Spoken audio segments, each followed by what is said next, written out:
one of the website, I think you guys might be familiar with it. This is called haveibeenpawn.com. I took it, I think, for my previous week's meetup. So there are around like 12 billion pawn accounts.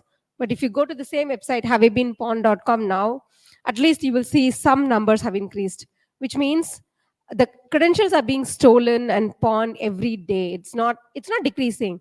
You see, it's always increasing, which means you can actually give your email address and see whether your account has been part of any of the major vulnerable, well, breached accounts. So not to mention, even Google, Dropbox, or OneBox, Drive, all those things are susceptible to all these attacks. No wonder that small email, some small accounts, they, Google and Facebook, they put all the energy in securing their accounts. But how can you be so sure of some email application like your e-commerce application can manage the credentials? uh, some problem of the passwords which is still relevant. I just The problem of passwords is there, like, since the day it was created. One, it was like it's easily guessable. So if you just go to any what is the top passwords, I think One Password and Bitwarden, they used to release what is the most common passwords that are being used.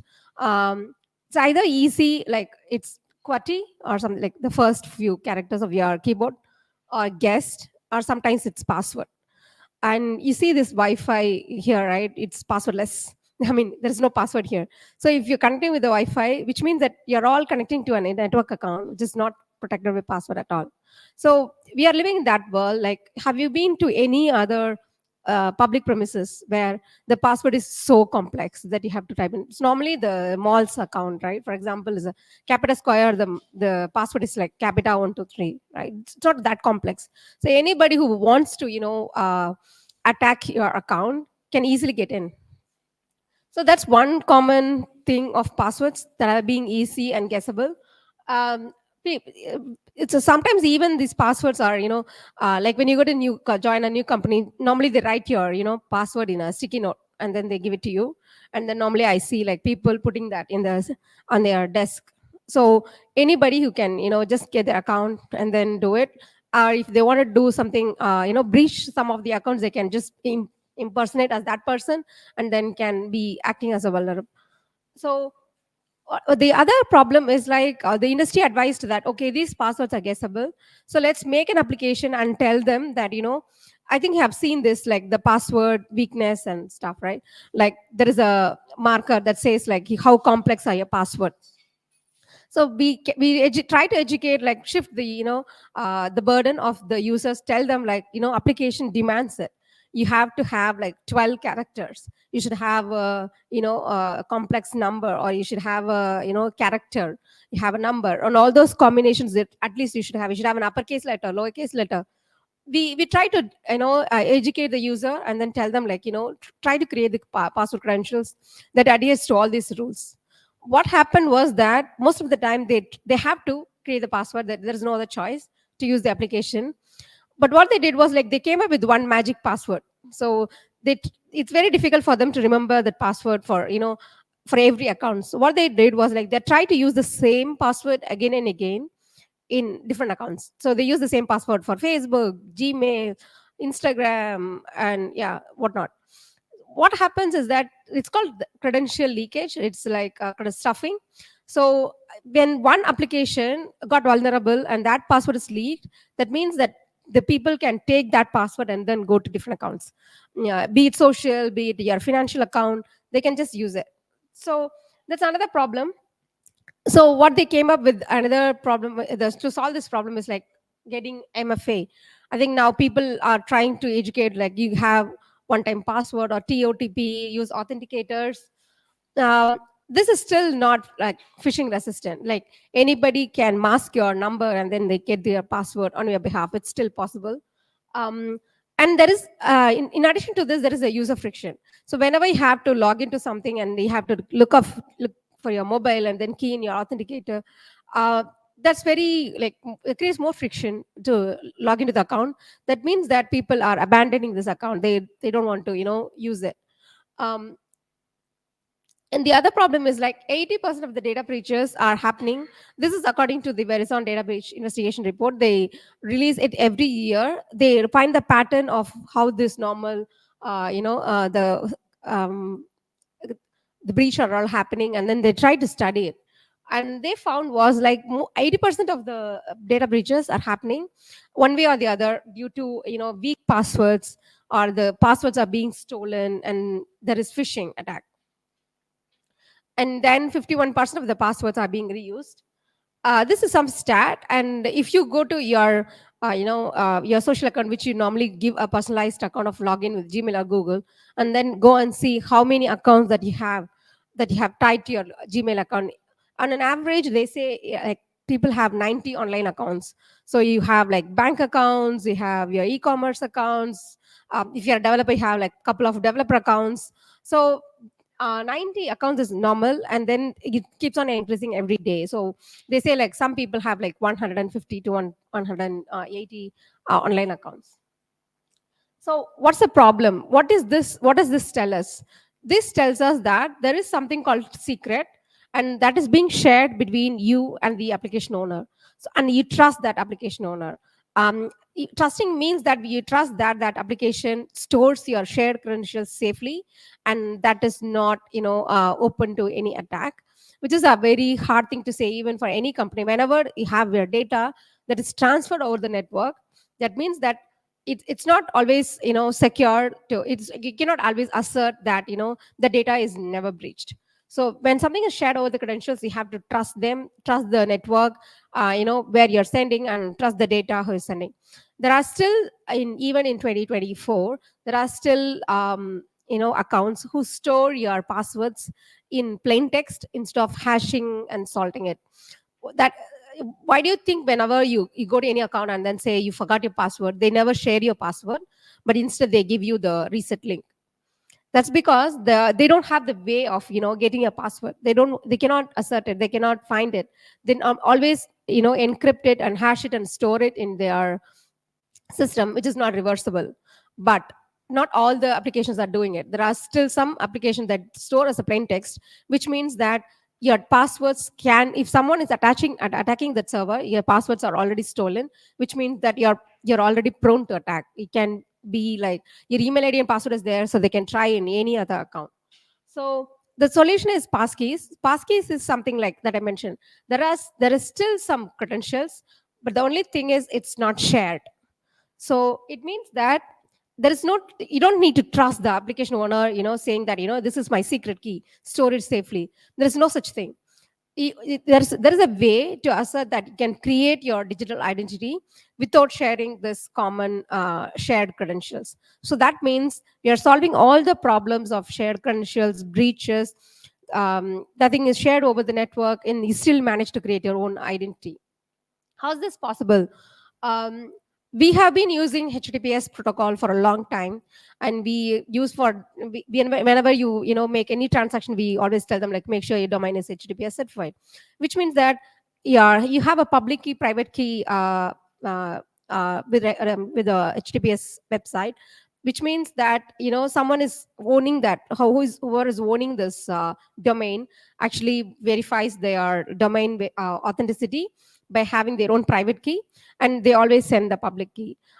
So there are two things to it, like the public key and private key. As the name implies, that public key can be public, and there is a private key which should be private, but you don't have to share the thing with the private. So if you own something like, let's say I own passkeys, if I own something, I have to keep it in my own local machine, I don't have to share it. But these two asymmetric keys, these two are asymmetric in nature. So whenever you have a message, you encrypt with one key, you can only decrypt with the other key. So what I do is like I own my machine, I own my own account. So what I say is like I own my own private key, I encrypt it, I send it, but the other party knows my public key, so they can actually decrypt the information and see whether that particular information is correct or not. I'm just going to show how this encryption and decryption works just in layman terms, but this is what it does. Why this is getting popular? Because it's like Google, Microsoft, and Facebook, all the major players, they see that passwords are no longer the thing. They see that they invest a lot of time, in protecting their passwords. That's a lot of money involving in resetting the password, putting all the energy in, instead of just supplementing with MFA, complex rules and stuff. They decided that to go with passkeys. How many of you have received a notification from Google and saying that do you want to try passkeys? Or in GitHub account, if you see there is some other option in addition to the social, sign in with passkey. Have you noticed it? Okay, great. Yeah, so that's when the where the industry is going. That's why they're trying to say, like, we have something going on with passkeys. So if you see that in no time you'll have Facebook and Google. Google is already telling you that you can have multiple passkeys. There is one more something called, like, for example, passkeys are actually protected by biometric, but sometimes you don't have your device that is adherent to the biometric. So there is also something called security keys. This is one of the security key, YubiKey. Google has its own key called Titan. So you can actually insert it, like this is USB supported. So you can actually have this key inserted into your device and then create your own credentials and then store it. So this is something portable. You can carry it. The advantages, like, you can carry it, and then I can shift it between different devices. I use the same credentials, or rather, like, I can use my laptop, which has biometric already, so I can directly use it. um, so let's see. This is a brief intro that might be going a lot of things going on. I just want to show you, like, how the application can verify the authenticity of whether that particular information is coming from that specific user. So as I mentioned, I have a message, and I have I have encrypted with a private key. I have some secure message with a lock, and whoever has the public key can use that message to unlock it, and I can read the public key. But actually, whoever reads the public key have to verify whether this particular message is sent by that particular private key person, like whoever is sending it. So you cannot just open and read, but he has to verify it. How does this person does? So this is my message, and my message is sent along with the signature. Signature is the part where the so how so this is my message, and how this message is prepared is like, I'm the signer, I'm the person. So I'm putting a message, and then what I'm saying is, like, I hash this message, and I create a fixed length digest, some unique number, like 256 character of this number. So I can send a entire Shakespeare poem, and then it turns into some 256 character. And then I create I encrypt this digest with my private key, and then I put it in the signature. So my message is prepared, and I'm going to send it across the network. And I own this private key. It's not shared along. It stays with me. And then the verifier receives this message. He knows what's the hashing algorithm. It's part of the payload. He knows that the message is hashed. So he takes this message and then hash it. And then what he does is, like, he has a signature. So what he has to do is, like, he has to decrypt the signature. As I mentioned, I have the private key encrypted, so anybody with the public key can decrypt it. So he decrypts with the public key and then gets his message. So the original message is the hashed message. So now he can verify whether this is equal or not. Why this person has to verify this? He can just open and read it. Why he has to verify it?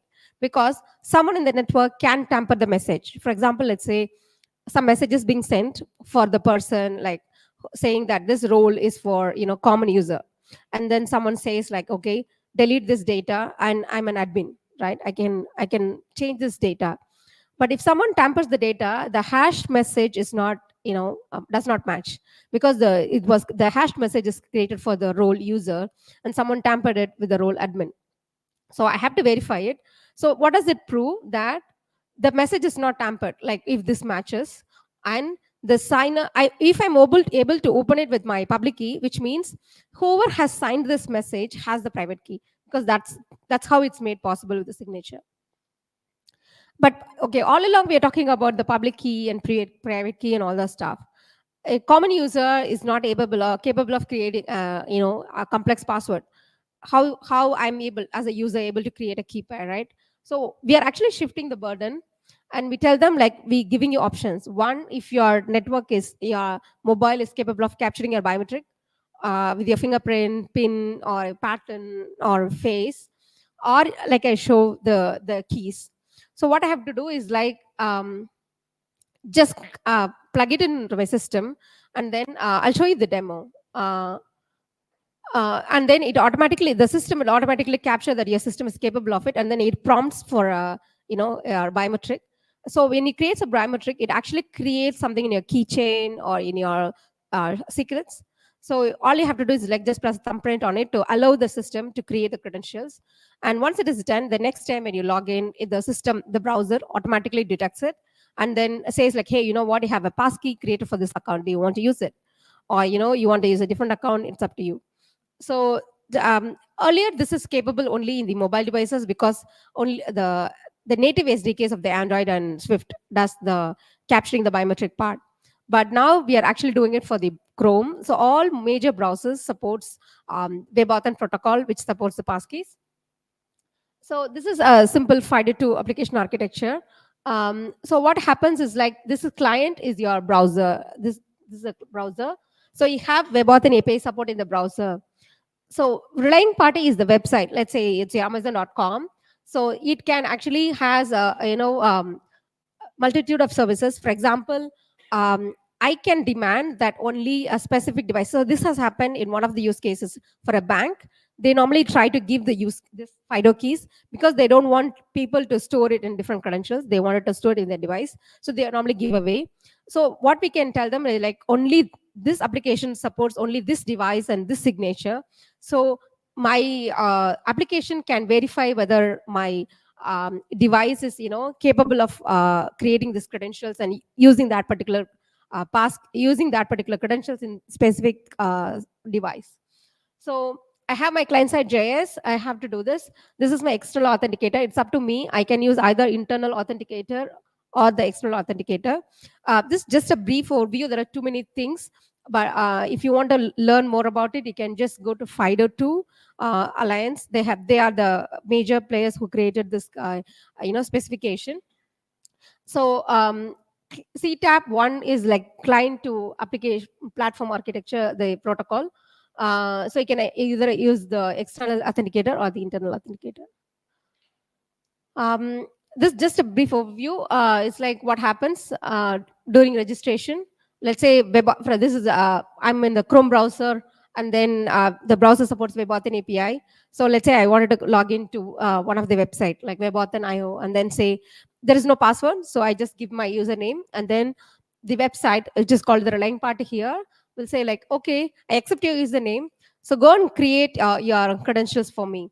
So I'd say like, okay, when you create the credentials, create this only for my account. That's another property of this FIDO2. You're creating credentials for that specific website. So anybody who is impersonating or trying to do, we cannot they cannot use the same credential. So it's actually tied to the network. So it gets the help of the authenticator, and then it creates the all the credentials and then send it back to the party. The application stores it. So next time when they come back, it's a pre-known user, the same user. So it says like, you know what, I have your chat, get the challenge for me. So this time it actually creates look for the credentials inside the authenticator, and then gives it back. So now it's already stored, so it can validate the signature, it validates the challenge, validates all these assertions, the signature data, authenticated data, and everything, and then it proves it. Um, so you can go to this website, webauthn.io. It actually tells you the entire flow. Like we can just key in your username, whatever I said, and then it prompts you from the browser to get your credentials, and then registers it. So you can complete both the flows, whatever I've mentioned in this website. There are other playgrounds as well. So you can go and search for WebAuthn playground and then try to get the credentials. So that's all I have. Thank you so much for listening. And let me know if you have any questions. If not, I'll be here. Let me know if you can. And there is another one. I think there's only specific. I saw FIDO2 architecture. They are going to talk deep dive into this. So if you really like the session, I can stay in that other session also. So it might be like you might get more or insight into it. Yeah. Thank you so much.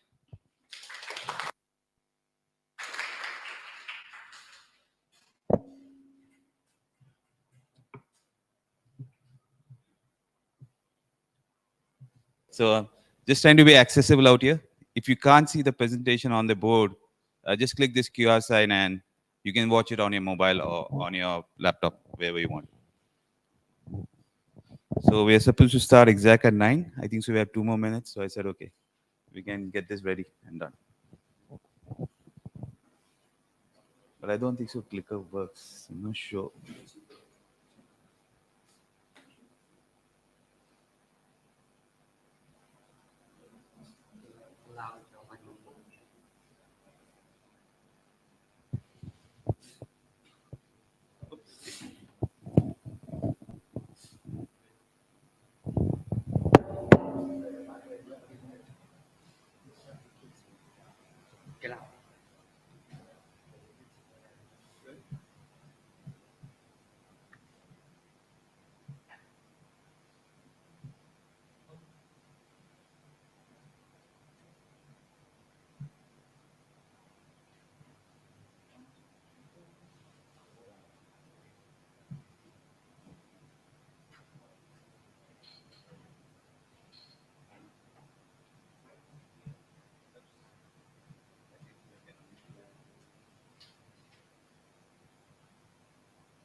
You want to send to the No, anyone can link it. Otherwise, before that, it was only to my organization.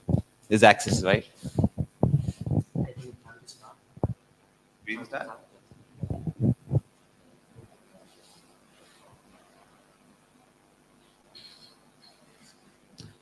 Hello, can you hear me? Okay, so welcome to my session.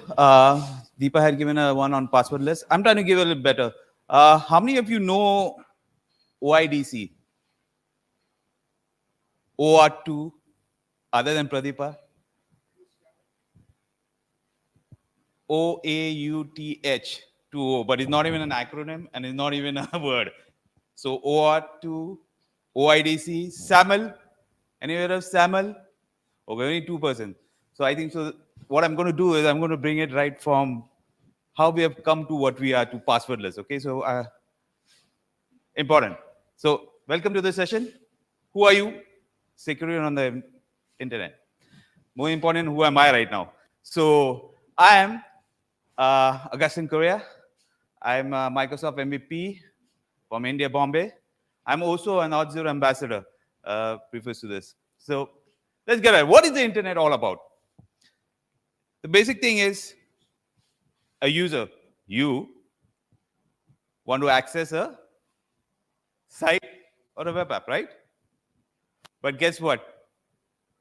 The bad guy too wants to surreptitiously get access to that, right?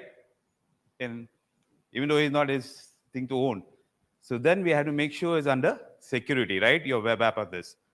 Now, let's get some basics into effect. Some observers, well, the observer will perceive what? An identity, right? Assume these words, observer and identity in one use case or in one context. Another observer in another use case will perceive another identity. Obviously, you're not saying, what is this guy speaking, right? Now, let me give you a concrete example. This is a traffic constable in Bombay. My identity for him would be my Indian driving license, right? Same for you. Your Vietnamese driving license. You came here by scooter. That is important, right? That Indian driving license, if you show the Vietnamese police, you're not good, right? Now, when I came to Norboy Airport, the Vietnamese immigration wanted to see what? My Indian passport. He perceives my identity. Now, both these identities belong to this handsome guy. The same, right? There's not a big difference.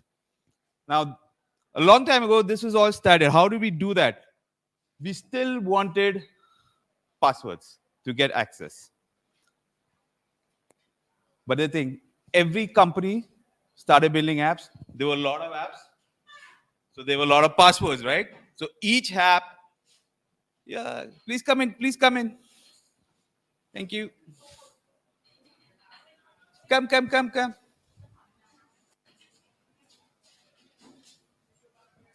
Okay, 9 o'clock seems to be a sweet spot. Yes, please, please.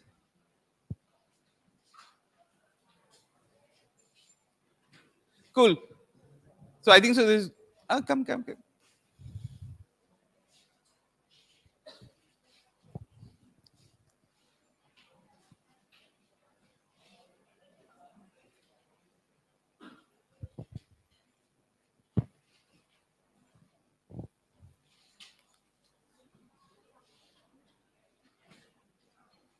Hey, you can rest in time before I go into the main tea.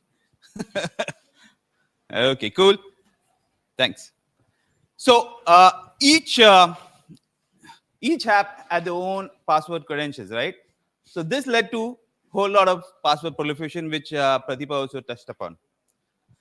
But we always in the tech world get influenced by what's happening in the physical world. So if you know a telephone directory, what was it, right? It was a centralized location for all. You don't have to remember each of the telephone numbers or that stuff, right? For all the different guys. You had a directory. And that's what we had.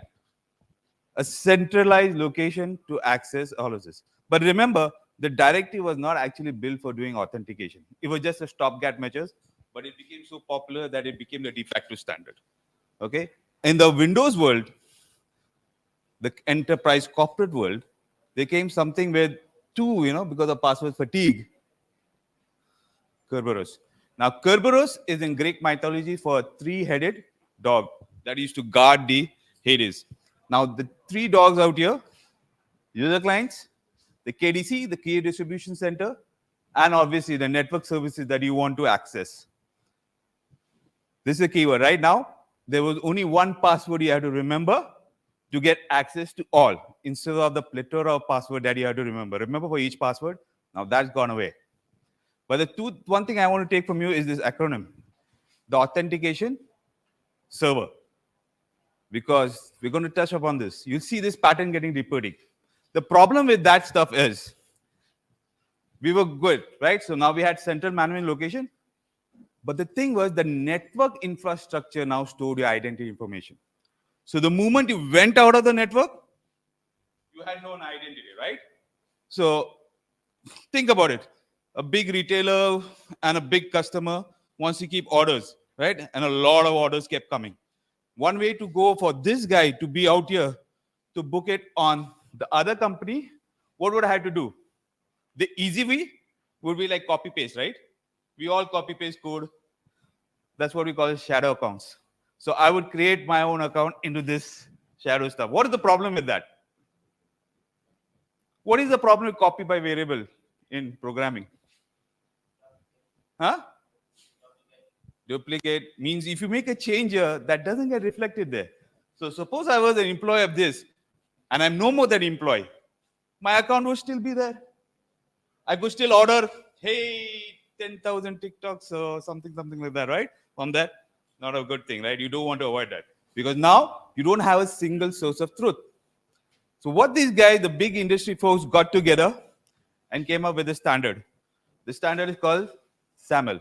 Okay? Security Acts Assertion Markup Language. So what was this all about? It was this, that if I signed into this, that would be only required for me to authenticate out here, right? I wouldn't have to create another account or authenticate myself another second time. So the first time I make a request to this web app, it will pass to something called the SAML middleware, which will intercept it. And it says, hey, dude, you're not authenticated, right? Nothing is there. I don't know you. So it says, go back and get this. So if you notice one thing, there has to be a trust. Now, trust is a very common English word, but in an identity, it has a special connotation, right? It means this person or this domain trust or will believe whatever the identity provider out here in terms of claims. So if this person, the identity provider says, I am Augustine Correa, my name is Augustine Correa, and I can make these orders, this domain will trust that, right? Are you clear on that? Trust is important out here. I mean, just not in relationship, but even in the security problem. So the next time it goes to this middleware and it gets it a token. Okay, because this middleware knows me. It's my domain, right? It knows who I am. It knows I'm Augustine. I can make this call. It gives this okay token, which is now again intercepted again by the SAML middleware. The SAML middleware says, oh, I know you. Yeah, have a cookie, right? Remember this. Now you're seeing the cookies come in the first time in the corporate world. This is where it first came in. The previous Kerberos, what was the improvement on the previous LDAP was encryption.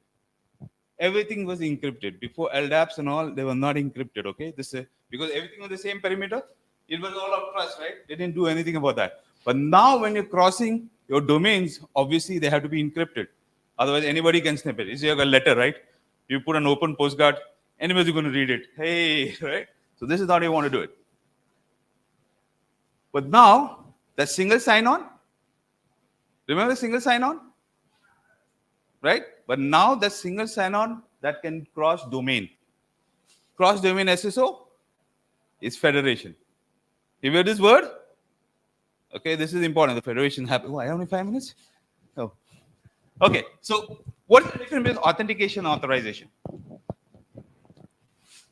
Authentication finds out who am I, right? Obviously, it's trying to identify you, but you guys some proof. Authorization is what I can access or what I can perform. Do you know the same thing happens here? You have this, right? Who are you? And can you enter here?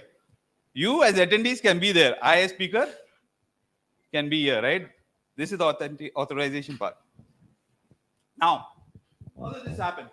So they all came about a standard to do this. Now suppose before OAuth 2.0 came about, if I was about, hey, I attended FOSSASIA, I want to put on LinkedIn, and I want to send mail to everyone, all right? So what happens? I'll have to give LinkedIn my Gmail email and password, right? For them to send out a mail. That's not a great thing, right? You don't want to give LinkedIn, your Gmail, login, and password because you can do anything with that. Whatever you can do, then LinkedIn can do. You only want good things to happen on LinkedIn, right? You want bad things to happen there. So that's what is important. So the guys came up, the industry folks. Okay, let's have a way to industry standard to do this. And that's what OAuth goes about. Let's look at how OAuth 2 goes about. It's called delegated authority. The attendee, the browser, LinkedIn, but it does now a redirect. Okay, redirect to where? Remember the thing about AS authentication server? Now we are AS, but this is a authorization server with 2 endpoints. So it goes to the authorization endpoint. So this authorization goes to the browser and sends in the auth code. Okay, I'm already sending my credentials for this. It sends the auth code. The auth code will give it to authorization LinkedIn. Now LinkedIn will send that auth code to the token endpoint. Now because this fellow knows the auth code is sent to it, it verifies. Okay, and this is all under encryption and signature. So this it sends the token to LinkedIn, and that token is then made a call to email. This is how it happens on the OAuth. So if you're going to build an app that says, hey, login and secure, this is what's happening at the end. Now, there's an important thing that is not shown out here is this. Because till now, it will be the same, right? So you have something called a scope, right? You tell what it should authorize. So whenever you've said, right, sign in with Gmail or sign in with GitHub or this, it says, do you want to give, the which repo? Do you want to give this? So those are the scope. You're not giving the full Gmail email password, right? Now you're trying to say, okay, this is what the app can do or what cannot do. Clear? Next come, hey, we're already using the OAuth. So the guys said, okay, we're already using authorization. Why don't we piggyback and use to get the ID, right? The authentication part. Who am I working through? And this was another instance standard. The only change that was out here is Now, just sending the access token, it also sends you an ID token, right? Now, the difference between here, access token and the ID token, the access token was sent to the API, but the ID token is only for the app. So whenever you say, hey, Augustine Correa, when you have the login, and after you authenticated and you get the rounder and you get the avatar and your name, that's what the ID token is. It has all that, the claims, the name about you, as well as the designation or whatever. So there's another aspect about it. Have you heard of CORS? CORS origin request. Remember, the bad guys can intercept yours. So when you made a request and you're sending a credential back, the cookie goes. Now, if you have an other sense and it sends back the request, you send another request, that cookie is sent with it. Okay? And guess what? The server sends it back successfully, because the important thing is you all are in the same origin. So you know what is origin? When you put the URL, http FOSSASIA.com 80, that is the whole origin, and it has to be exact. Now, within why we had this problem is because internet kind of proliferated and mobile, right? Every of you have a mobile, but is your mobile on the same domain or same origin? It's on Android, it's on Apple, right? They don't belong to you. You don't have that DNA. So there will be most probably an API economy, right? You create a separate economy, so not only your website can use, the other websites can use, right? The Gmail API was used by LinkedIn or anybody else, or you can use make your app, that we call that API. And that's security token. But this time, that security token cannot work through because there's only this Apple happening, because you can't do that. Now, let me bring on this. The new stuff is come, it's called the fine-grained authorization. So the different types of authorization, RBAC, ABAC. You know what is RBAC? You are a group attendee, that's your role. You can be here. Maya has a role as speaker, I can be here. She as well can lift it up, and that's her role. But there's a problem, right? How can she show her boss can also say and pick that up and say not come? You can't get that with role, right? Because her manager could say be that same role and do that. This is why? Because we have a relationship. So the word, the open FGA is known as part of RBAC, relationship-based access control. The previous was RBAC, role-based access control, or ABAC, attribute-based access control. So the things that we come is some. Okay, what are the different types? This is the authorization model, and this is used by Google Docs. Okay? So why think about this situation? You have a folder. That parent can have a folder. Is parent can have a folder? Now, if we had only roles, I would say only this folder would. I couldn't do that, right? It'd be a lot of convolution with it. But if I gave the relationship, this parent can hold this and this. Just with that one authorization model, I can satisfy that instead of making it very convoluted, right? The relationship aspects takes over this. I want to bring this flow. This is now the latest with passwordless going on the authentication, OpenFGA for the authorization part. And here's the kicker, not this kicker. RBAC is the superset of RBAC. So you can implement a much more sophisticated form of RBAC with the RBAC. And the last one I want to leave to is this. This is the person who's actually been my guide and all. The really good guy in terms of he died this past year, but he's the doyen of identity, and he had a lot of passion to get this. And that's my talk. Thank you. Thank you. Thank you very much, sir, for the presentation. Like we will have the passwordless authentication with the speaker Mitras and Anisha Ghosh. Welcome.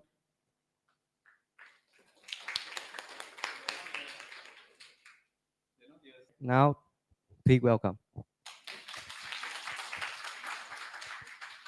Okay, hi everybody. I'm Roger Dingledine from the Tor project, and I'm going to try to talk to you about many different topics today, and I don't have enough time to talk about all of them in detail, so hopefully there will be something exciting for you somewhere in what I talk about. So Tor is a privacy project. We're a nonprofit. We're free software, open source. One of the fun things about Tor is the community of people all around the world who are working on Tor. Every city that I go to has a university research group that is writing research papers about Tor, understanding security, privacy, things like that. We have some number of users, between 2 million and 8 million daily users. It's a privacy system, so it's a bit hard to know quite how many users we have. And also we're part of larger ecosystems like the free software world, the anonymity research world, the censorship resistance world, internet freedom, and so on. Okay, so the first question from a security side is, what's your threat model? What are you worried about? What can the attacker do? So we have Alice over here, and she's trying to browse the web or something to some website, Bob. And the question is, where can the attacker be? Maybe the attacker is watching the local network. Maybe they're watching the Wi-Fi in this room right now. Maybe it's the monopoly telephone company that gets to observe everything that everybody does in that country. Or maybe the attacker is somewhere in the middle of the network. Maybe it's Deutsche Telekom or AT&T or some major telephone company, and maybe they collaborate with their local government. AT&T is known to send data to NSA, for example. So maybe there's an attacker that observes some of the network. Or maybe the attacker is watching the connection to the website. Maybe Alice is trying to talk to WikiLeaks and leak some important documents, and some government is watching WikiLeaks to decide who's talking to them so they know who the whistleblowers are. And maybe the attacker is the website. Maybe it's CNN.com and they want to know who all their users are so they can advertise to them better. So there are a lot of different places where we worry that somebody is able to watch what's going on. That's the threat model. We'll get back to that in a bit. But one of the important pieces here, encryption is not the same as what I'm talking about today. You should use encryption. Encryption is important. But even when you're using encryption to talk to somebody on the internet, somebody watching your encrypted conversation learns who you're talking to, when you're talking to them, how much you're talking to them, and that metadata is what various organizations use to try to attack users who want privacy on the internet. So as one example, if you're the US Secret Service or CIA or something, and you're trying to discover what people are doing on the internet, everybody uses encryption, so nobody tries to break the encryption anymore. It's all about building the social graph of who is talking to who, and then you look for the person in the middle of the social graph, and you break into their house at night and steal their laptop and change things on it. So encryption is good, but encryption is not enough. And one example here, does anybody recognize creepy NSA guy from 10 years ago? This was back when Snowden was talking about illegal activities that the NSA and England and Europe were doing. And the guy running the NSA said, we kill people based on metadata. So it's, again, it's not about encryption. It's about knowing who you're talking to, knowing who's talking to who, and building the social graph of who is interesting. And it's not just about metadata. There's a bigger fight going on in the world about whether Facebook should be allowed to add end-to-end encryption to Messenger and Instagram and other tools like that. So we have major law enforcement groups in the US, and so that was 2019. This is just a few months ago when England was asking for the same thing. So there are major governments out there trying to prevent these big companies from actually providing real safety to their users. And we'll get back to that. Okay, so I actually only use the word anonymity when I'm talking to researchers. When I'm talking to my parents and my friends, I tell them I'm working on a privacy system, because anonymity, I'm not really sure if that's good for society, but privacy is definitely good for society.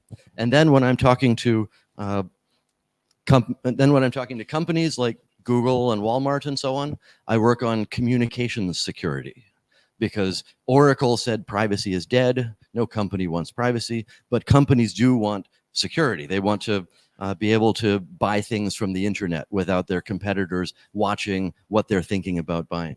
And then when I talk to governments and militaries, I work on traffic analysis resistant communication networks. And again, it's the same system, it's the same security properties. It's just about how you frame it for them. So if you go to a government and say, I have a privacy tool, they say, oh, we don't need privacy, we're a government. But then if you go to a government and say, I have a tool where you can send your diplomat to Israel, and when your diplomat checks their email from the hotel room, nobody realizes which country the diplomat is from. Nobody knows what that diplomat is doing, what her affiliation is, and so on. So they look at it as providing privacy from other governments who are trying to track what they're doing. And then there's a fourth category, which is the reachability side. There are people in the world who can't go to bbc.com, and some people use Tor to be able to reach websites that they can't get to directly.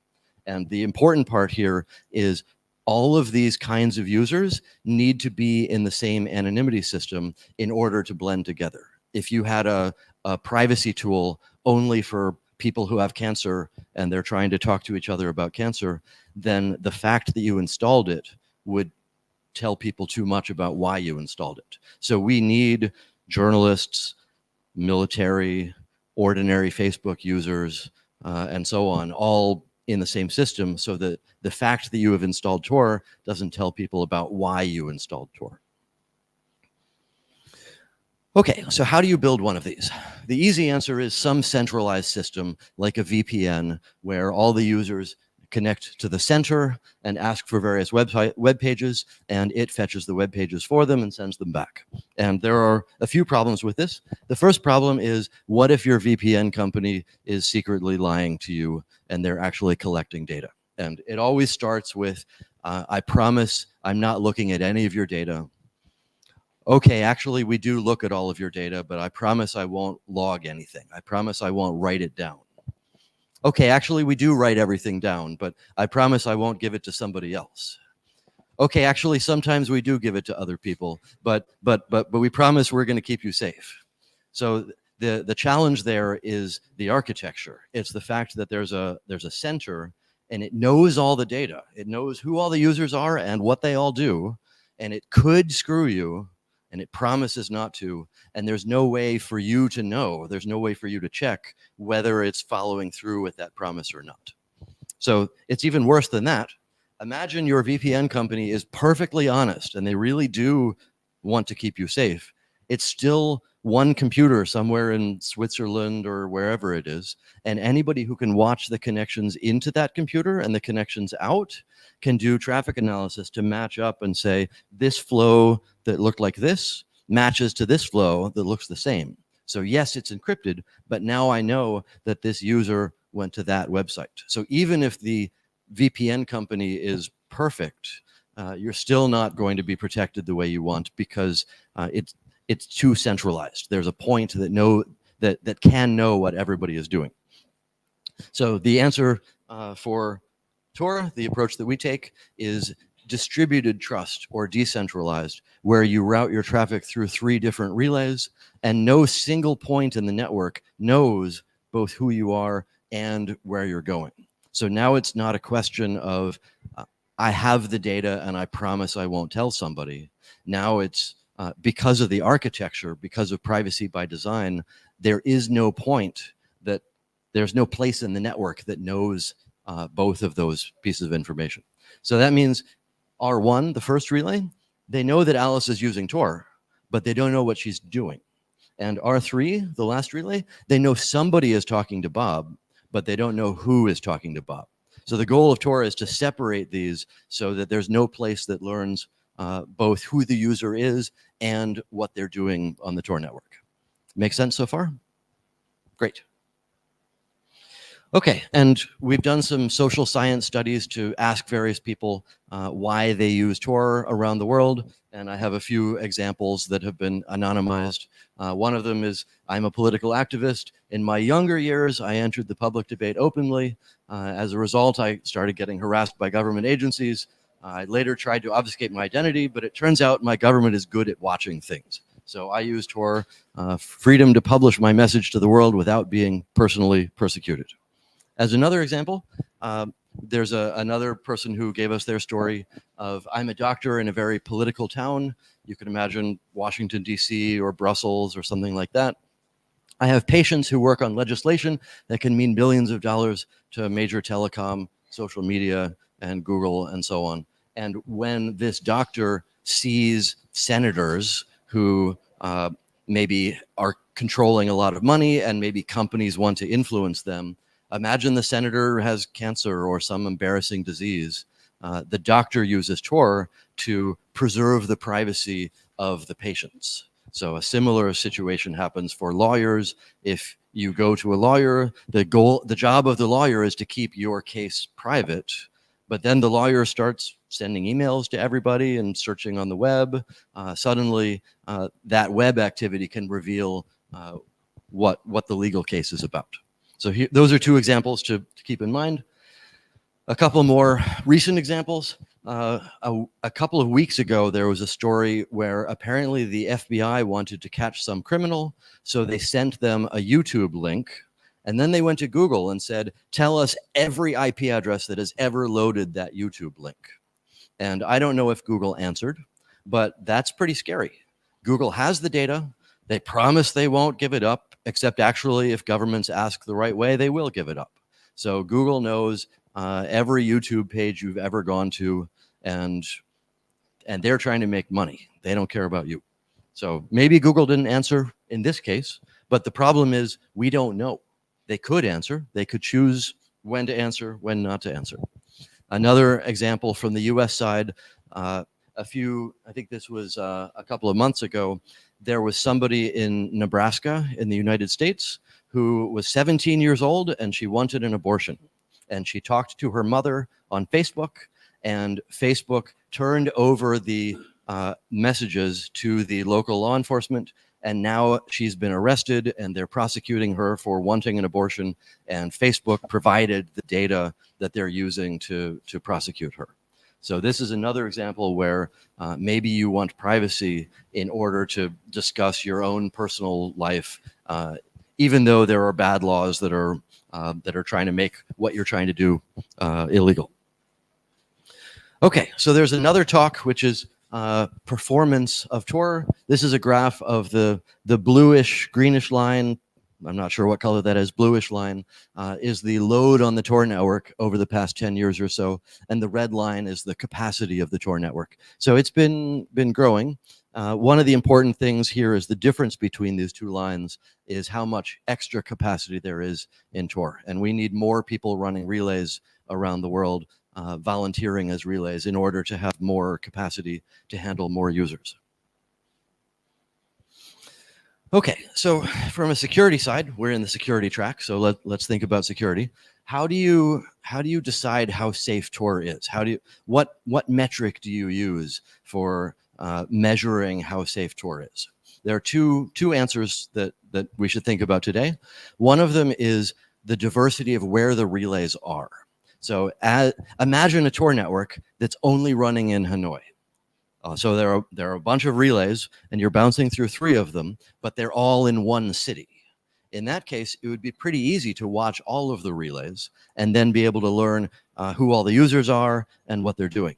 So instead, imagine a Tor network that is all around the world. We've got relays in Europe and North America, South America, Africa, Asia. And at that point, the set of attackers who are in a position to watch enough traffic going into Tor and going out of Tor becomes very small. Maybe the NSA can watch some of it. Maybe GCHQ, British intelligence, could watch some of it. But smaller countries like France probably aren't in a position to see enough internet traffic to try to break it. So that's one definition, diversity of relays. Another definition, imagine there are 50,000 people in Iran using Tor right now. And I think there's more than that today. If they were all political dissidents trying to change their government, then it would be bad that they had installed Tor, and the government would look for people who installed Tor and arrest them. But the reason why almost everybody in Iran is using Tor is because Iran blocked Facebook. So they're using it to get around the block to read their web comics and their pictures of kittens and whatever people do on Facebook. So that ordinariness is an important security property. Most people around the world are using Tor just like ordinary internet users to do what people do on the internet. And the fact that most people are normal people is important for security for the much smaller set of people who need safety against whatever adversary they're worried about. So those are two ideas to think about in terms of security. Let's talk more about the Tor software ecosystem. So I talked to you earlier about the program called Tor, which is a proxy. It takes care of hiding your IP address and hiding which IP addresses you're connecting to. There's another layer that we have to deal with also, which is the browser layer. Originally, we said, here is Tor. It's your problem to find a browser that's safe to use. But there weren't any browsers that are safe to use. So we ended up building Tor browser, which is based on Firefox and fixes a bunch of privacy issues at the browser level. So you all know about cookies, but there are a bunch of other tracking mechanisms like which fonts you have installed, what languages you prefer, which versions of JavaScript you have, how many pixels by how many pixels your browser window is. All of these are ways to recognize you. Even if Tor is hiding your IP address, they can still say, oh, that's that guy who prefers Korean and then English and then Japanese. There aren't that many of them using Tor today. So we need to deal with all the browser level privacy things also. And one important thing to keep in mind here, how many people here have heard of incognito mode or private browsing mode? I see some hands, great. So many people think private browsing mode protects you against the websites you're going to or against the ISP that you're using. Private browsing mode only protects somebody looking at your hard drive after you've been browsing. So Google gets to watch everything you're doing. Your internet provider gets to watch everything you're doing. You think you're in private browsing mode, but it's not private in the way that you hoped it would be. And DuckDuckGo did a study of what people think private browsing mode is, and most of them think that it's what Tor browser does. So we need to find a way to scale up to handle all of that. And here's a either funny or depressing webcomic that I found that explains it pretty well, where we've got the big Chrome overlord saying, which website would you like to see? And we've got the shy user saying, I don't want you to know. And then Chrome puts up a sock puppet and says, why don't you tell the hand? And then the user's like, okay, great. Yes, I'm happy to do that now that you say I have privacy.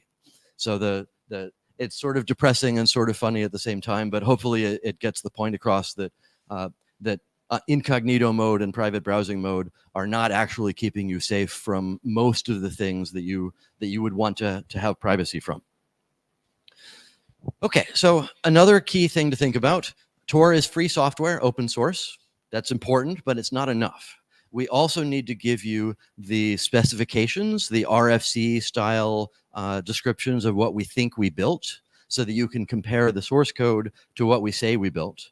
And we need to give you the design documents and research papers and all the hard thinking about what we tried to build, so you can compare the design documents to the specifications to the source code and help us find bugs at every level. And we are publicly identified. Hi, I'm Roger. I wrote Tor, and that transparency is really important for building community and building trust. The fact that I'm here and happy to answer questions about Tor helps make sure that you can trust what we've built.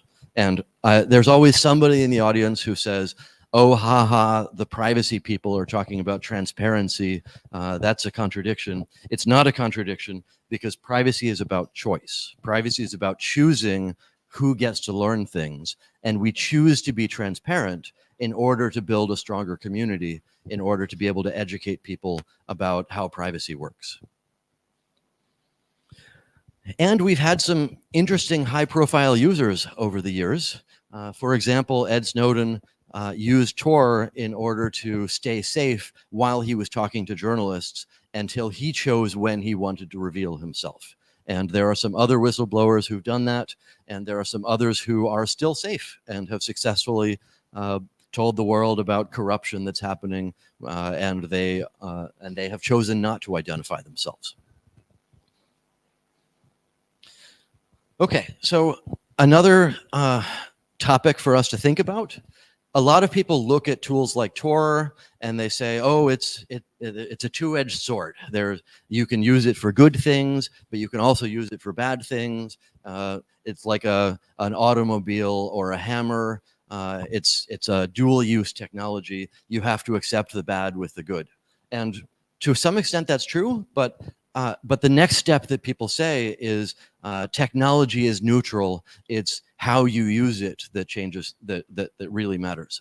And I don't think that's true. I think that the way that you build the tools reflects what changes you're trying to make in society.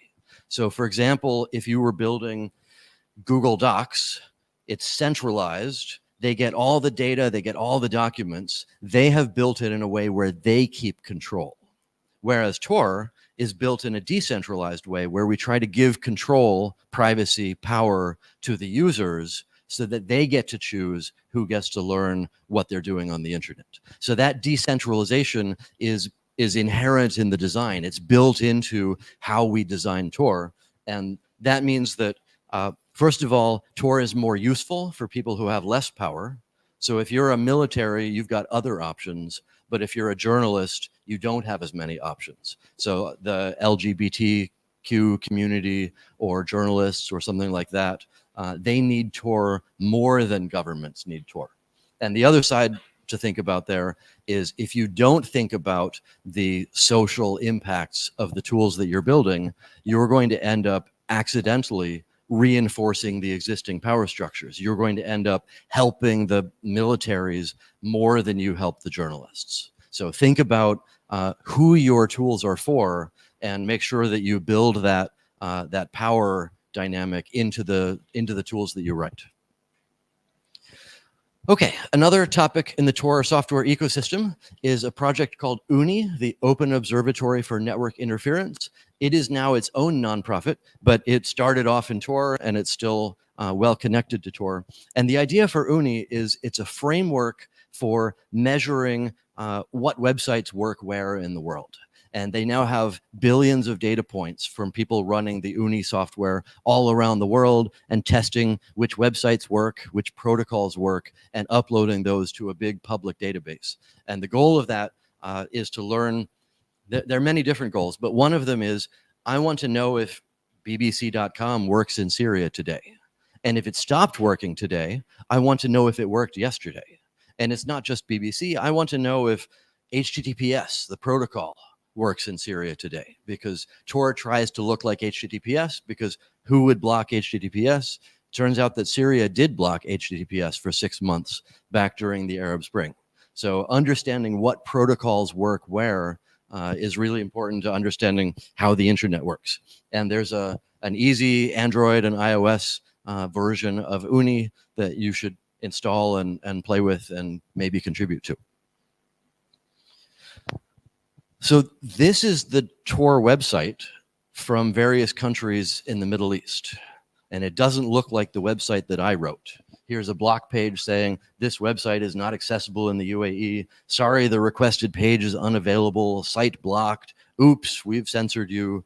So one of the challenges here is that some countries, not Vietnam, Vietnam works fine for Tor, but some countries don't want you to be able to reach the Tor website. And they start, the first step is that they block the Tor website. And that doesn't stop Tor from working. The Tor software still works fine, but you have to get the Tor software from a mirror or something like that. And then the next step is they try to block connections into the Tor network. So for example, Russia and Iran have been taking steps to try to make it hard for your Tor client to reach the Tor relays. And the solution that we have for that is a design called pluggable transports. The idea is that the Tor software takes care of your privacy, anonymity, traffic analysis resistance, and the transport that you plug in transforms your Tor traffic into some protocol that the sensor is willing to let through and to some IP address that they haven't chosen to block yet. So one popular version of pluggable transports lately is a tool called Snowflake. It transforms your Tor traffic into WebRTC, which is the protocol that Skype and Zoom and Jitsi and so on use. So your Tor traffic looks like you're doing a video chat with somebody, but it's actually going to a volunteer running a Snowflake extension, and from there into the Tor network. And the great thing about WebRTC is that it's built into browsers. So the Snowflake extension is just a browser extension, and now you're one of the hundreds of thousands of volunteers who are proxying traffic from a censored place through their browser into the Tor network.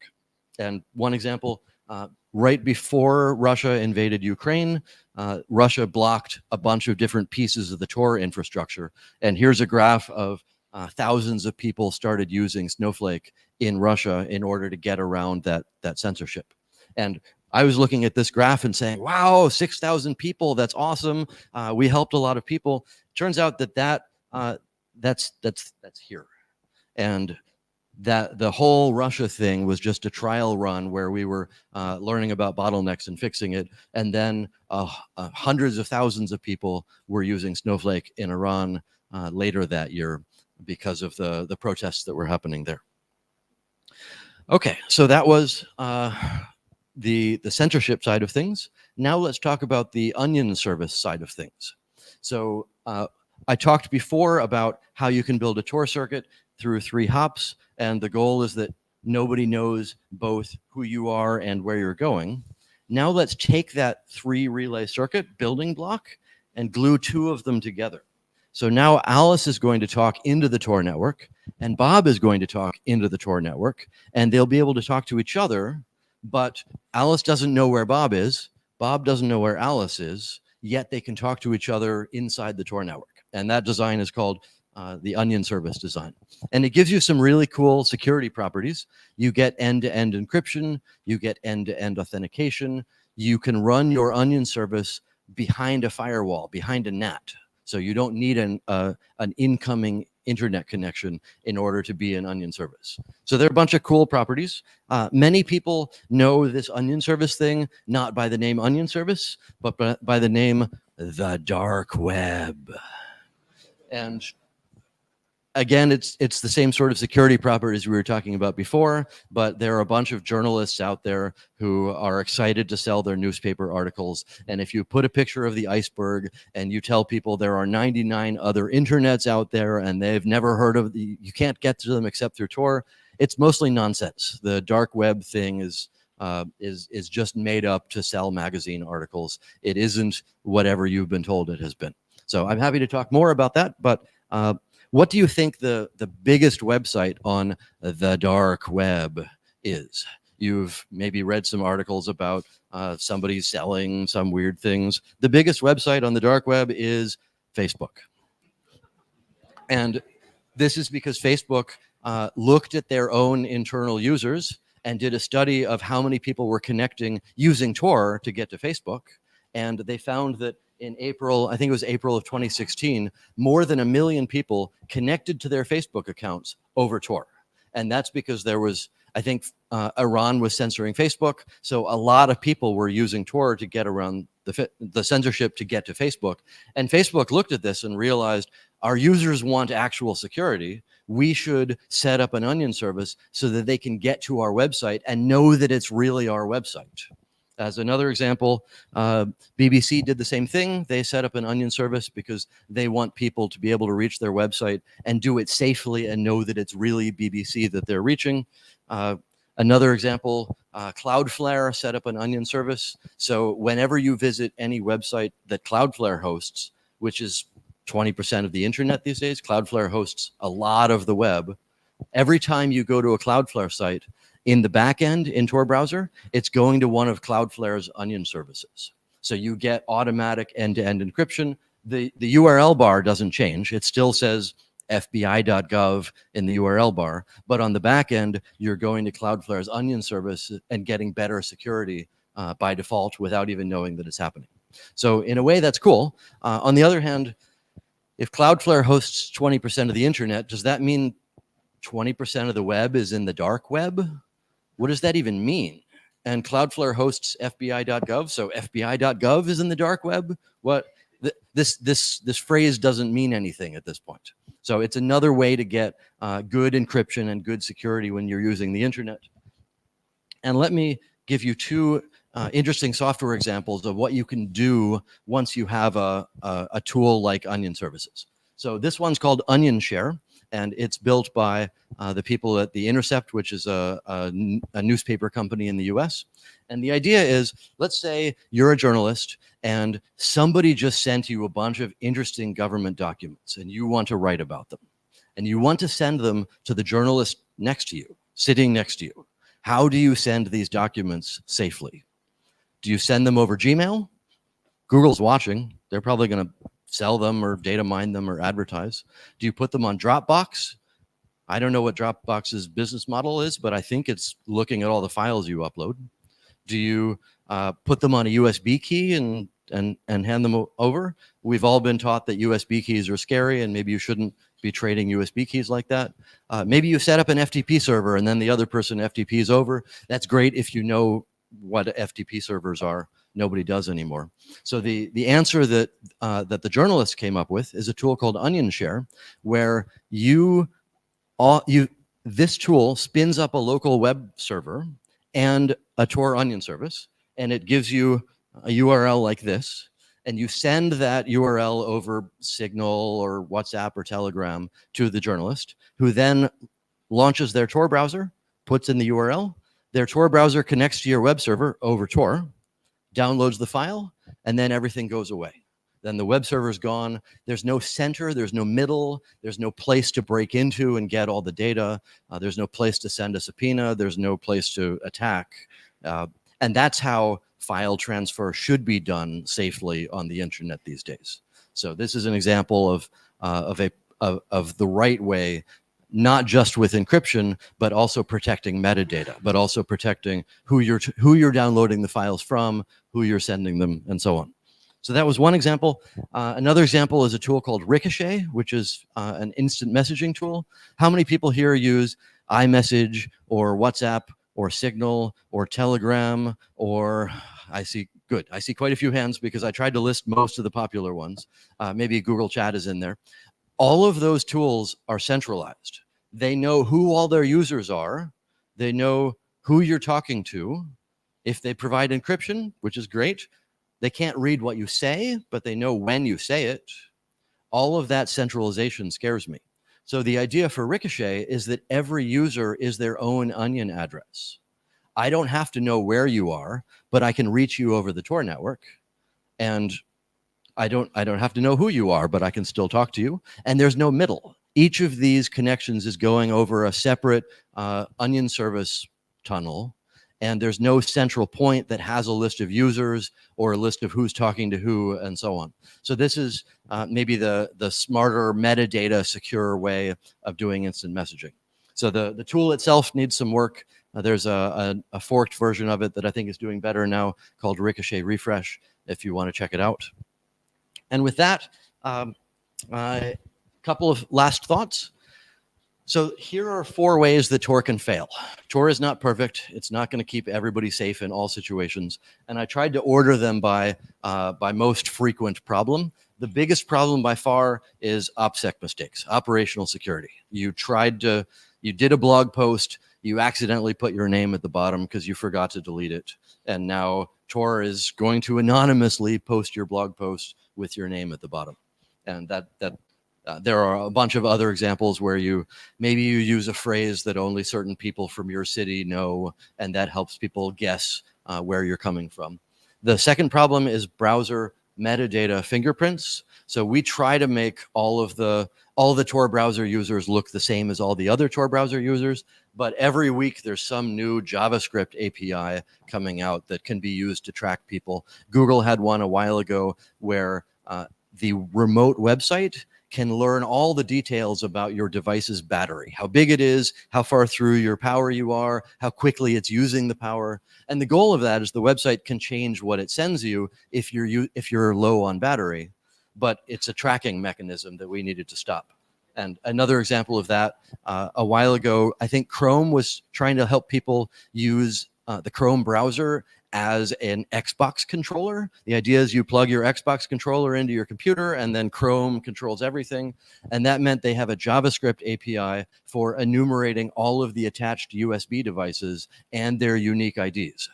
So that was another thing that we had to stop, or there would be another way to track users, even though they're using Tor and Tor browser. And then the third problem is browser exploits, browser vulnerabilities.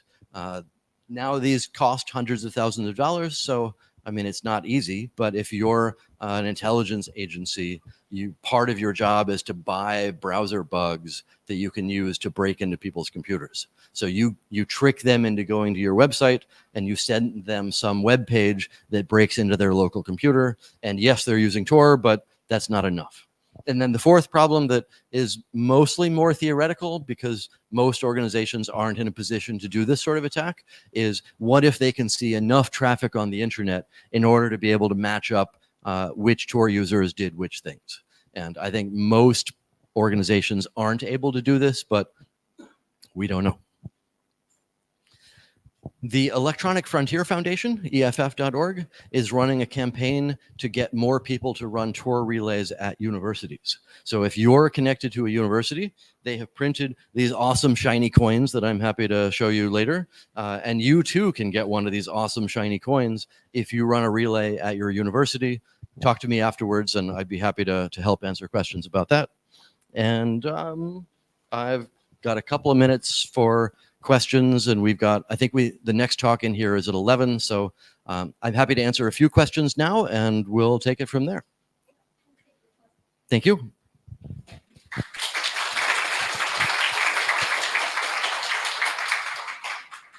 Who wants to have a question in public versus a question? Yep, great. Thank you for the great session. I am, okay, disclaimer, I'm a conventional security person who's trying to find all these anomalies, some things that's happening. So, this is like imagining something like who's trying to use Tor as a normal person who's trying to use Facebook and BBC, who's deprived of access in their country for political reasons or whatever. What if this gets into the hands of the wrong guys? Because there's a common human trafficking that gets posted in Facebook, right? Like there are people like terrorist groups who's trying to sell weapons through the normal social. So how we identify is with the pattern. So I work for a security solutions, and I try to find a pattern of people coming from a specific IP address, trying to, like how you mentioned the social graph, trying to find it. I know this is with a goodwill, like trying to, address 99% of people who's doing good things, but what about it gets into the hands of the wrong person? Yeah, so that's a complicated topic. The one answer is law enforcement has all of the traditional approaches that they used to have, where you make a list of suspects and you do actual police work to try to find the criminals. Another answer is there are places in the world like Russia where the criminals are coordinating with the police and they're doing just fine. So, and those organized crime groups have plenty of other options besides Tor, because you can't actually arrest them. Like, there are so many stories of people finding botnet operators in Russia and then coordinating with the Russian police to go arrest them, and nobody's there because they paid the police to tell them when the arrest was going to happen. So people who have power already have other options besides Tor. And if you want to buy drugs on the internet, you go to drugs.ru, and there they are. You could just buy them from an ordinary website. So the problem is that the bad guys are doing great. They have a lot of power, but the ordinary people who want protection against companies watching them and building data sets like Google and Facebook and so on, they don't have as many options. So that's the very short version of the answer. That part of it is, it's something that we think a lot about because we want to make sure that that Tor is more useful for the people who need it more. The Tor is more useful for the vulnerable people who don't have other options. And it's, yes, the other bad guys can use it, but it's not necessarily their only option.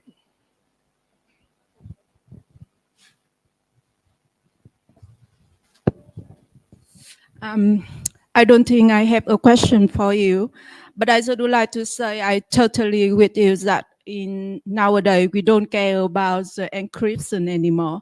We care about the metadata. So I'm from New Zealand.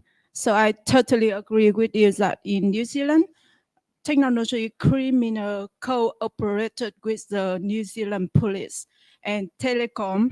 So that's why I experienced with the situations that Chrome, Google, and also all of the browser have been broken at the front end by the signal attack. So I already work with a lot with police in New Zealand. So I totally agree that all of the web browser already under attack. So all of the front end from all of the application can be easily under attack. So front end has been broken easily. So today I learned about you, so I think I will use it.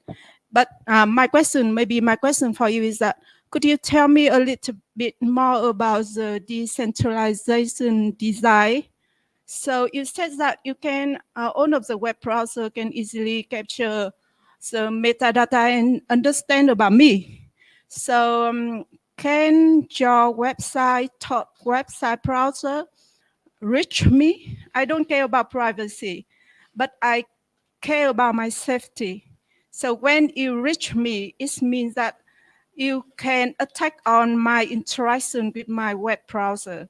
So it will make me hard to work with the browser at front end. So for example, it's easy when I click into the text box or drop down list, it's not working anymore. So can you reach me and attack me with Tor web browser? Yeah, so that's also a complicated question. When I was talking about the safety of using web browsers on the internet and who can watch what, I'm not so worried about the company Google and Mozilla and so on. I'm worried about the places on the internet that your traffic goes through. So let's say I'm sitting in this room, I'm using the Wi-Fi, I control my own laptop, I control my own browser, but as soon as I connect to the Wi-Fi here, I'm sending traffic up to the university here, and then it goes out to some telephone company, and then from there it goes to some backbone ISP, maybe it goes to Japan, and then it goes through the Pacific Ocean or something. Each of those points is a surveillance spot that I'm worried about. So I control my own browser. You're right that browsers are not perfect, but I'm more worried about surveillance on the network side of things. But that said, yes, if you go to a website using Tor browser and the website sends you something that tries to attack your computer, that's why we need browsers to be as safe as they can be. And with that, I am out of time officially. So thank you again, and I'm happy to stand around and answer your questions inside or outside until you have no more questions. Thank you.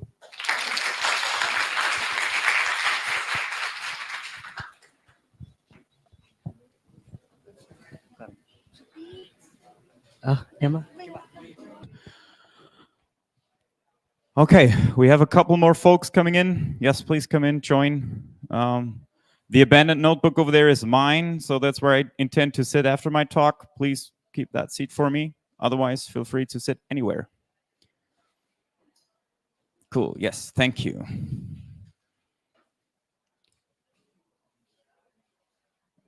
All righty. Thank you, everyone, for showing up to my talk. I'm going to be talking about threat modeling for a little bit, a very soft introduction to the topic. Before we get started, a few words about myself. So I'm Simon. I'm not going to make you pronounce my last name. It is a very German last name. So if you find me afterwards, just call me Simon. We're fine, right? A couple of things that I do in my life. One, I volunteer for the Free Software Foundation Europe. We have a booth here. It's right across the hall. So you walk out the door through the little, you talk to all the other great folks that are there. Guardian Project, great project right in front of us. Alma Linux, and then all the way back there, you will find us, Free Software Foundation Europe. So if you have any questions later today or tomorrow, that is very likely where you will find me. Apart from my work with the Free Software Foundation Europe, I work as a consultant. So I help organizations solve hard problems. That is what I love about this job, right? You meet different organizations and you help them solve hard problems. If you have boring problems to solve, you can find someone else that will do it for you. You can come to me if you have like really hard problems to solve. Some of these hard problems include questions like, how can we use free and open source software to run our business more efficiently? Or how can we build strong teams and strong communities to make sure we build the best possible software for our users? Mostly these days, I solve hard cybersecurity problems.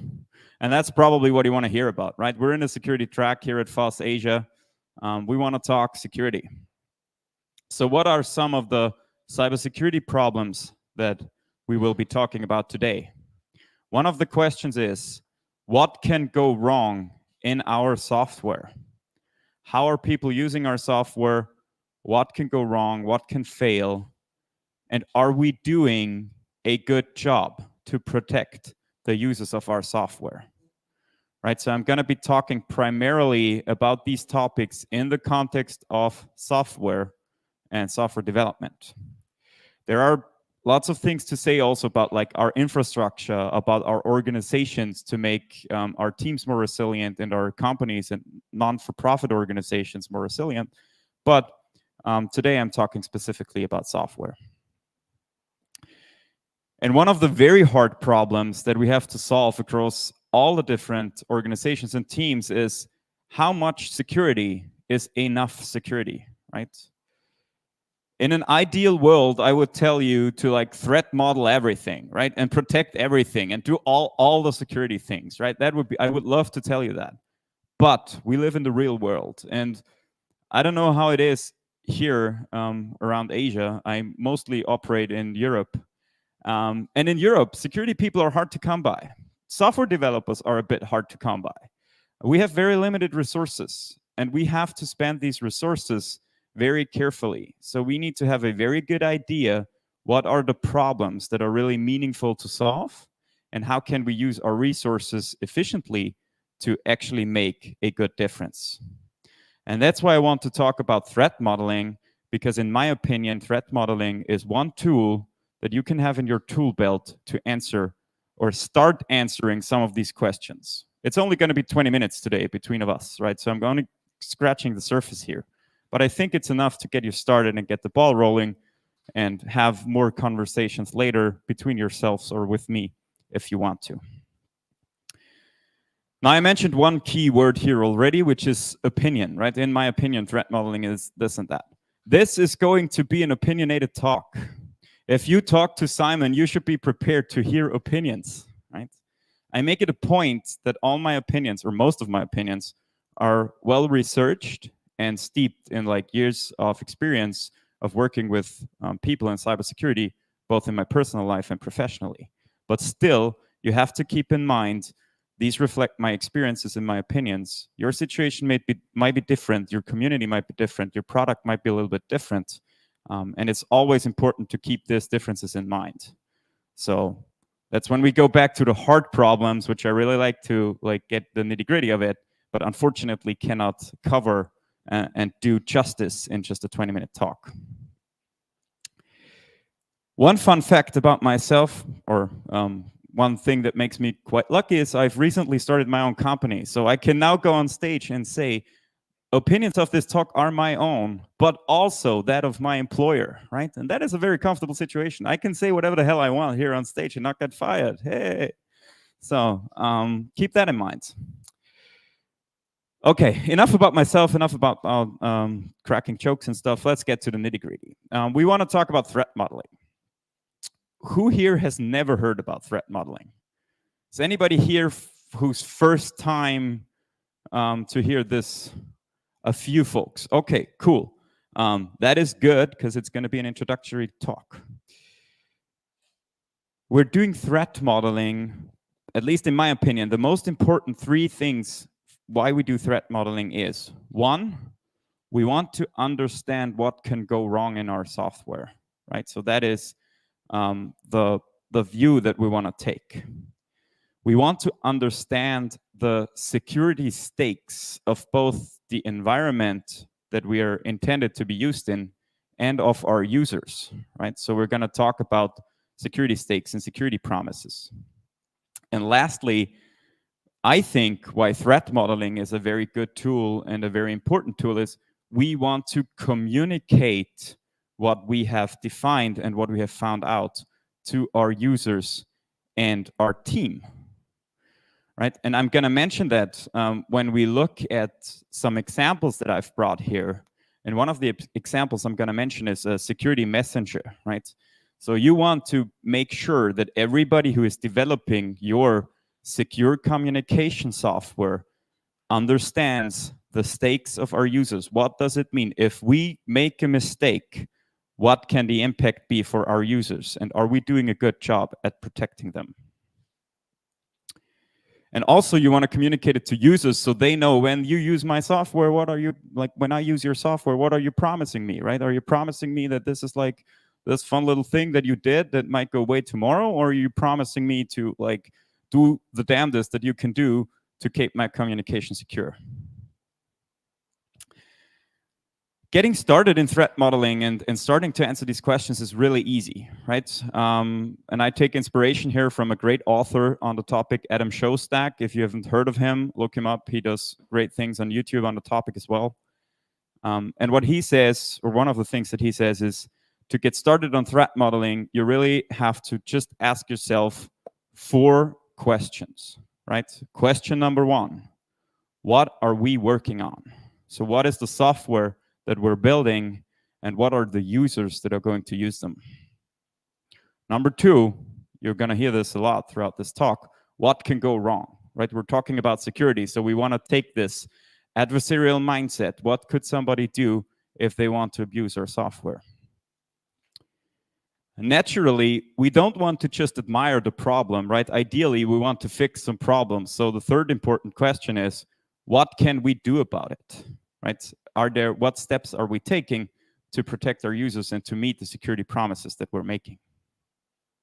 And lastly, we want to do a good job, right? So did we do a good job? Are we done with threat modeling? Are we done with our security concept?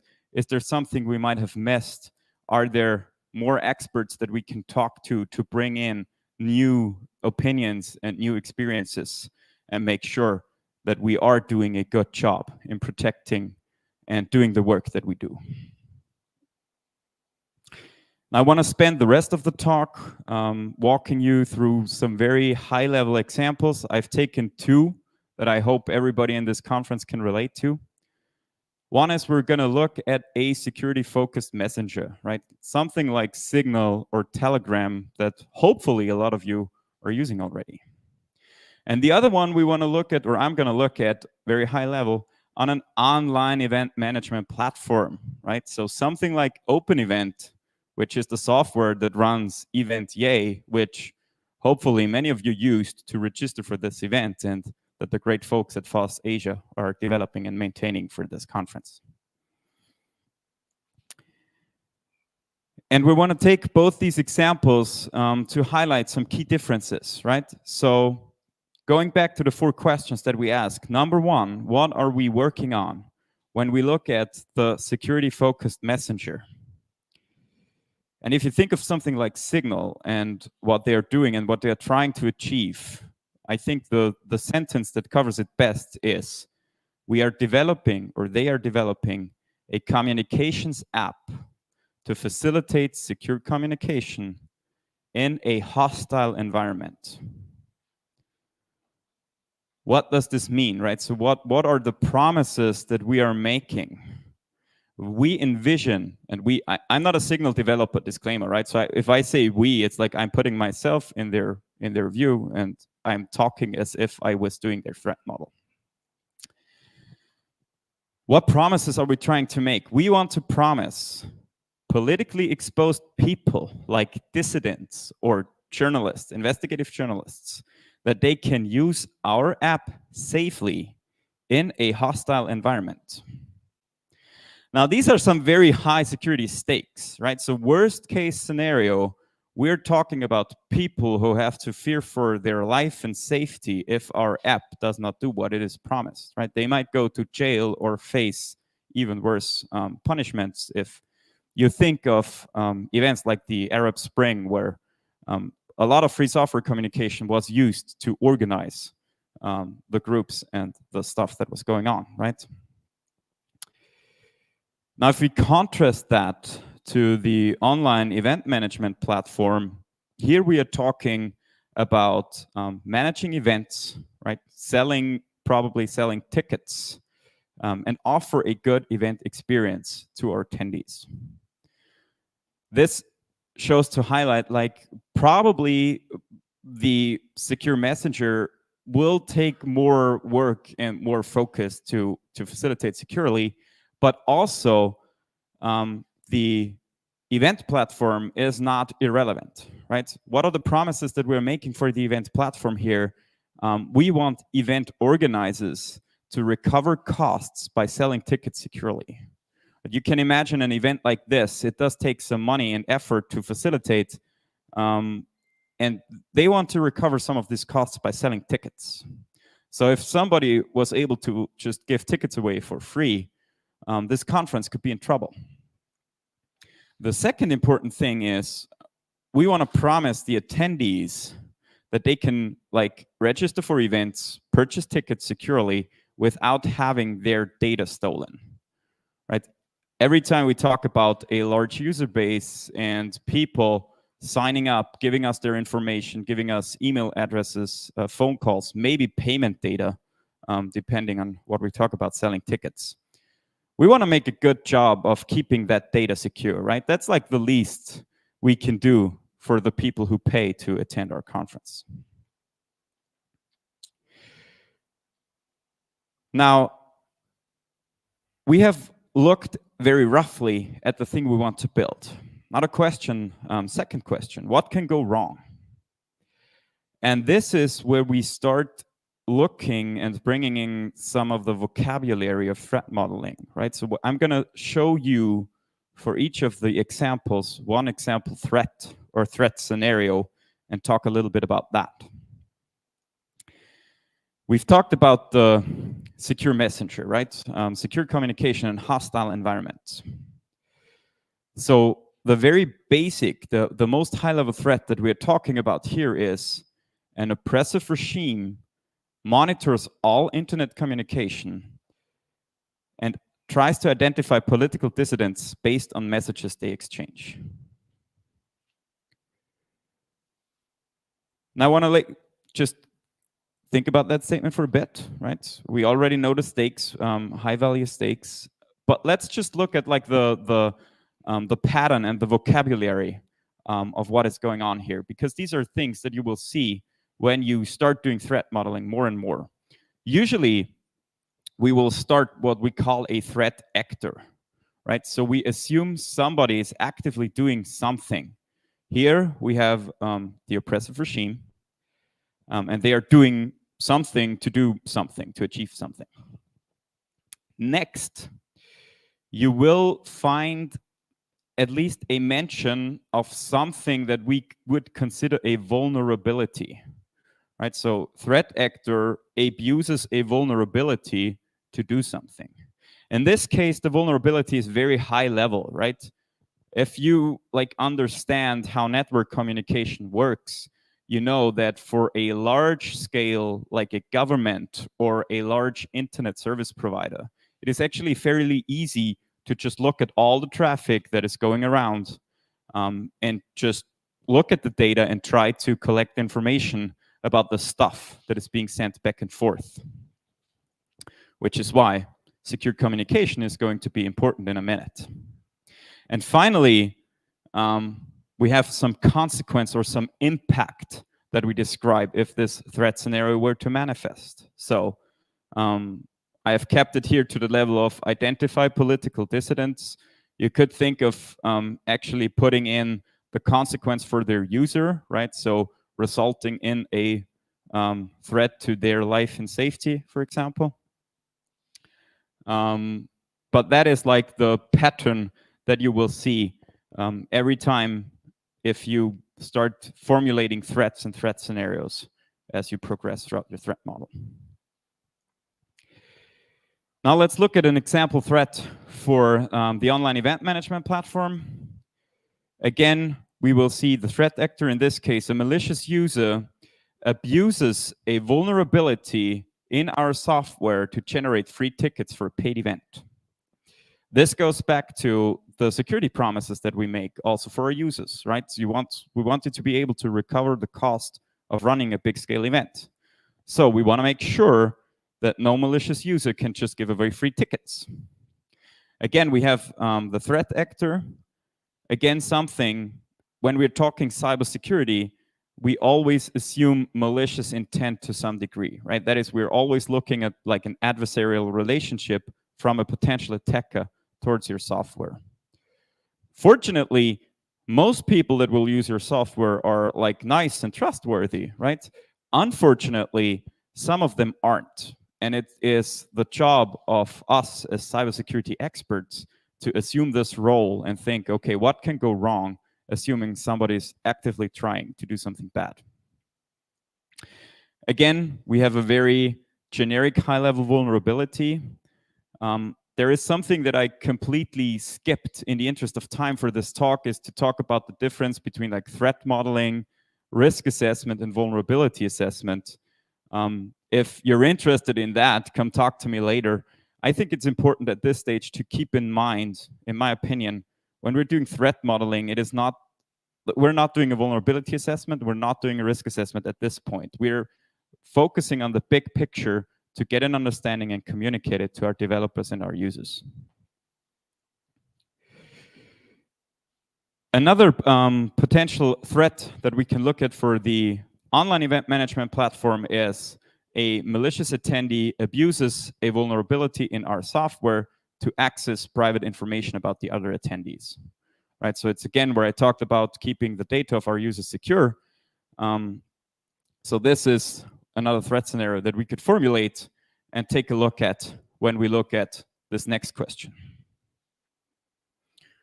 And this next question, question number 3, as I've said, we don't just want to admire the problem, right? We know, oh, okay, we have rogue governments, we have people in fear of their life, people that have their data stolen. Why are we even doing this, right? Why are you talking about this? We are talking about this because we want to understand what can we do about it, right? And in the case of the messenger, now we are looking at potential, again, at this stage, high-level countermeasures that we're taking to protect our users. So, base security promise that we're going to make with our messenger is our messenger will implement secure and authenticated end-to-end encryption between all users to protect them, right? So that is like the most basic thing that Signal and Telegram do. Here's another thing though, something that I at least know Signal focuses on very heavily that we might not even be aware is an important thing for their threat model. And that is, our messenger will be easy to use for the general public. So adoption is widespread and not in and of itself suspicious. And if you were listening in to the conversation that was going on after the Tor talk, one of the things that was spoken about by Tor is we really need to increase the adoption for 2 things, right? One of this, we have bad users that keep using it for bad stuff, and we want to increase the level of good users just to have a better reputation and not be associated mostly with these few bad users that we have. But the other thing is, imagine if only people that needed to use Signal in order to protect their life would use Signal. If that was the case, it would be fairly easy to identify them, right? Because they're the only ones using Signal.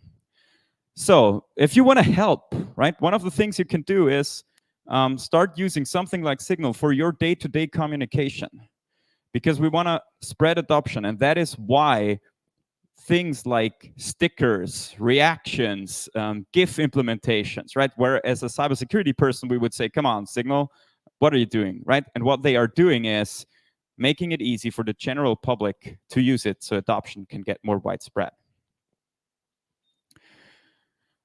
When we look at the event management platform, the things that we can do here is we can focus on secure design best practices. And I've just been given the 5-minute warning, so I need to speed up a little bit. And we want to undergo regular vulnerability assessment to find and fix vulnerabilities, right? So again, at this point, we're at a high level. What does secure design best practices even mean? We can have a good conversation about that. There are good resources out there, but they are like very basic security hygiene that you want to do. Make sure you minimize the risk of easy to exploit vulnerabilities, and regularly have experts check it, right? I talked about quickly security assessments and risk assessments, and that we're not doing that right now, but what we are doing is we're identifying the need that we should probably do this in the future. And this is just a starting point, right? What I want to do here is I give you a few questions and what state of mind do you want to go in to start this conversation? If you want to like iterate upon it, right? You want to make it more concrete. You can look at specific interfaces of your software, specific parts of your software, and refine your threat model based on that. So that is going to answer the last question, right? Did we do a good job? Well, not yet, right? This was only the start, but it's a good start. It's very easy to get started. Find a bunch of people, sketch out the thing that you're building, ask these 4 questions, and then start iterating upon that. I want to close this talk with pointing out a few free software tools that you can use to help you with that process. Most of them are fairly advanced, so I'm a big fan of, in the beginning, just start with like a whiteboard or pencil and paper and start sketching and building your threat model that way. But one of the things that can help you very early in that process that I use a ton is diagrams.net, right? Formerly Draw.io.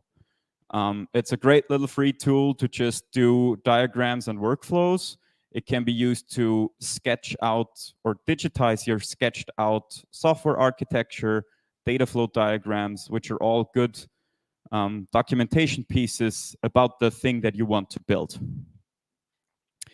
And finally, we have 3 more advanced tools. So I want to mention PyTM, which is a Pythonic framework to put your threat modeling code. That is like once you have done a couple of iterations, you can start putting threats and threat scenarios into code, which, I mean, coders love code, right? So anything that we can do to take the conversation that we have and put it in plain text, check it into a Git repository and have it as code can only be a good thing in my book. So, but again, keep in mind, this is really where it goes down to the nitty-gritty. On the other hand, we have 2 like UI tools. One, and I want to mention even the project, so the Open Web Application Security Project, OWASP. They have a ton of resources on security. One of the things that they do is called the Threat Dragon, which you can use to build out your threat model. And the other thing that I want to mention, which is not OWASP, is Threagile, right? Also a UI tool that you can use. For these last 2, just personally, I have to say I'm not the biggest fan of tools that are specifically developed to develop your threat model, because I think you get lost in the tool rather than thinking about the things, right? But that's just me, right? I love pencil, paper, whiteboard. If you want to take it to the next level, if you're the kind of person that can benefit from a good tool that will help you along through the process, these are some things that you can look at. And with that, I think I'm just on time. If you have questions, just find me outside or talk to me at the FSFE booth. I'm here all the way until tomorrow evening. Even at the, I'm here a couple of days. So if you want to reach out, Thursday, I'm still in Hanoi. Thank you for attending this talk. Have great fun with the rest of your sessions. Bye, everyone.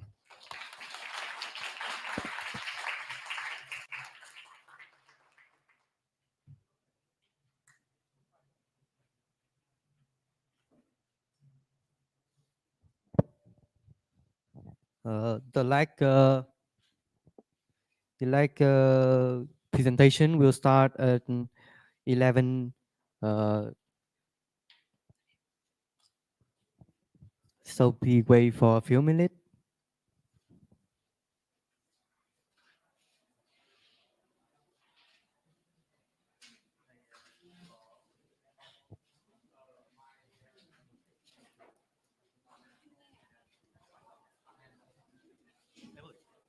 mình có một cái máy Windows như cái này, anh dùng làm trên PowerPoint, ông ơi dùng cái Pro nó bị vỡ. Cái này là Nó bị vỡ.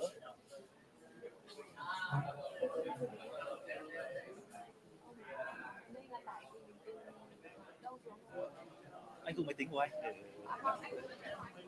dùng máy tính của anh được.